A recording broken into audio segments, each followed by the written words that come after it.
Download the zip file and install and enable it in Preferences. You can then find the add-on in the Overlay drop-down menu. Set it to Enabled. To start retopoing, use these snapping settings.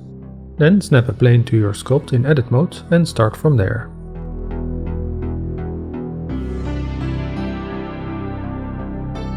Make sure that you don't have In Front checked on your Retopology mesh, as that option will interfere with how this add-on works. Now you can see the remesh topology on your sculpt, without being confused by the edges and vertices on the other side, as would normally be the case. If you can't see the retopo mesh, increase the depth bias.